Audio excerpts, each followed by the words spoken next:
është i saktë që Komiteti i Maqedonës në komunën e Prespës të Pustecit, të Liqenasit, është i dhunuar, jo vetëm minoriteti që Maqedonës që jeton në Prespë, por edhe minoriteti Maqedonës kudo që jeton në Shqipëri, si në zonat e Gorës dhe të Kullobërdës. Konkretisht, ky presion ndaj minoritetit ka filluar një vit përpara, do të thënë që me shfaqjen e Aleancës Kuqezi, më përpara si shoqat, pastaj edhe si parti, do të thënë që me presionin që bëhej edhe mediatik me censusin gjitha ajo fushat që bë kundër censusit edhe vënie e gjobës në fund që në qoftë se deklarohej jo shqiptar, gjithë këto ishin një presion ndaj minoritetit, gjithashtu kulmi i këtij presioni u arrit edhe me heqjen e kombësisë nga certifikatat ku ne si minoritet të njohur në zonën e Prespës na ushi kombësia dhe tani ne në gjendjen civile, në regjistrat e gjendjes civile figurojmë si shqiptar. Domethënë ne nuk kemi asnjë dokument që jemi minoritar në këtë shtet. Domethënë vetëm jemi shtetës shqiptar. Na u hoq një e drejtë që ne kishim në kohën e komunizmit. Pra, si ka mundësi në kohën e komunizmit ne të jemi të njohur si minoritet maqedonase në gjendjen civile, në certifikatat e kishim kombësi maqedonase, kurse tani në kohën e demokracisë, kur Shqipëria bën përpjekje të na tërsohet në Bashkimin Evropian të na hiqet kombësia. Dhe ne domethënë sulmi i Aleancës Kuqezi që ndodhi konkretisht në komunën e Prespës ishte kulmi i kësaj politike nacionaliste.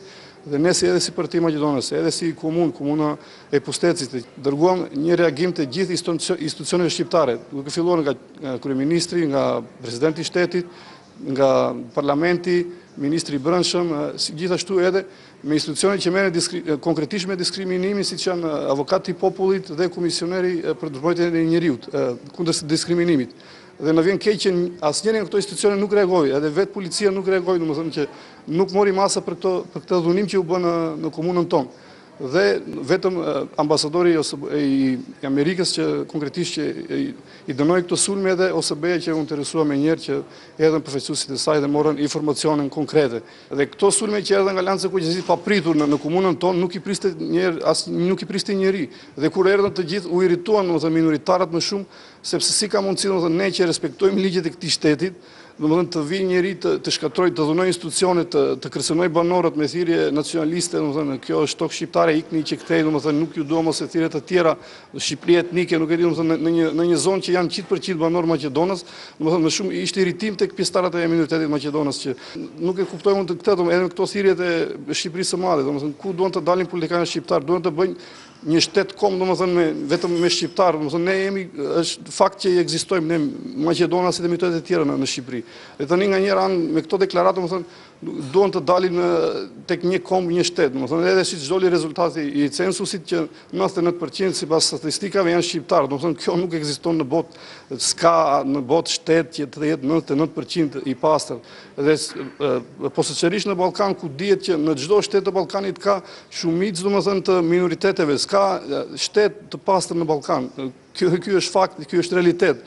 Dhe kjo frikë vjen vetëm që të mos njeh minoritetet, se shteti po të njeh minoritetet dhe të dalë numri real se mos shteti, domethënë do bëhet shtet multikulturor, domethënë multietnik dhe frika që këtu vjen, domethënë dhe duam ne si në kohën e komunizmit të mbetemi të pastër, domethënë kaq 99% shqiptar dhe 1% minoritete. Cili është apeli juaj? Politikën shqiptare? Apeli im për politikën shqiptare, për instancët shqiptare, domethënë të distancohen nga këto thirrje nacionaliste. Në shekullin 21 nuk në duhen thirrje nacionaliste, ne të gjithë shtetet ballkanike aspirojnë të bëhen pjesë të Bashkimit Evropian, disa shtete janë pjesë të Bashkimit Evropian, nuk në duhen këto thirrje nacionaliste për domethënë Shqipëria e Madhe ose Maqedonia e Madhe, Greqia e Madhe, nuk e di domethënë këtë tjetër shtet të madh. Domethënë neve na duhet të bashkëjetojmë siç kemi bashkëjetuar, të respektojnë të drejtat e minoriteteve, shteti shqiptar duhet të respektojnë, nuk vjen frika nga njohja e minoriteteve. Ne në 100 vjet shtet shqiptar e kemi respektuar këtë shtet, asnjëherë nuk kemi marrë aksione që janë kundër këtij shteti, gjithmonë domethënë ajo kryesore është që kemi respektuar ligjet e këtij shteti. Kemi qenë qytetar lojal, kemi paguar taksat dhe së bashku në Bashkimin Evropian ne do shkojmë të gjithë si shqiptar, si maqedonas, si minoritetet e tjera. Domethënë thirrja ime është të distancohen nga këto thirrje nacionaliste dhe të shkojmë të ardhmen.